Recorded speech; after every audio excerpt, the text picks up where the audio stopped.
manusia nanti ketika mereka dihisab oleh Allah itu dibagi menjadi dua, ahlul afiyah, ahlul musibah.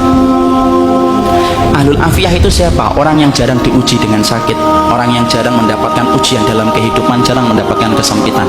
Namanya apa? Ahlul afiyah. Ada yang kedua, ahlul musibah. Ahlul musibah itu siapa? Orang yang hidupnya banyak sakitnya, banyak ujiannya, kesempitannya, kesulitannya. Itu namanya ahlul musibah.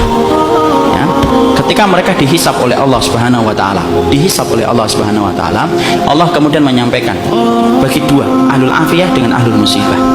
Kemudian Allah berfirman, "Uhsub."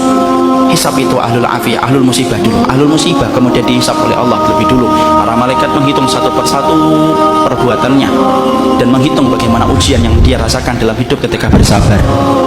Kemudian para malaikat setelah mendapati semuanya selesai, mereka lapor sama Allah, "Ya Allah, ahlul musibah tidak tersisa dari dosanya kecuali sedikit, dan mereka mendapatkan pahala yang besar karena mereka bersabar atas segala musibah yang Kau berikan dalam kehidupan di dunia." Antum tahu? Allah kemudian berfirman, "Utuhum salasan." Kasih mereka tiga perkara: khairan, mangzilah, dan afiyah. Khairan, beri mereka kebaikan. Kebaikan kalau di akhirat apa? Surga. Beri mereka yang kedua, mangzilah. Mangzilah itu apa? Tempat yang paling tinggi di surga. Tempat itu tidak bisa diperoleh dengan sholat, tempat itu tidak bisa diperoleh dengan sedekah, tempat itu tidak bisa diperoleh dengan haji dan umrah. Tempat itu hanya bisa diperoleh bagi orang yang mereka diuji oleh Allah dalam hidupnya dan dia bersabar.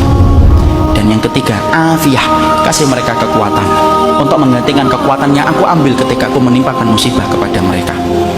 Maka ketika mereka dinaikkan ke tempat yang tinggi, ahlul afiyah, sebelum dihisab mereka mendongakkan kepala begini, saking tingginya mereka. Dan ketika mereka melihat kedudukan ahlul musibah semacam itu, mereka sebelum dihisab berkata kepada Allah, "Ya Allah, kalau kami ngerti di balik setiap ujian seberat ini Engkau mengganti setiap kesulitan mereka, tolong ya Allah hidupkan kami lagi, lalu kasih kami ujian, potong-potong daging kami, daging-daging yang kecil, kami sabar untuk merasakan itu sampai mati, supaya kami mendapatkan tiga yang Kau janjikan kepada ahlul musibah saudara-saudara kami."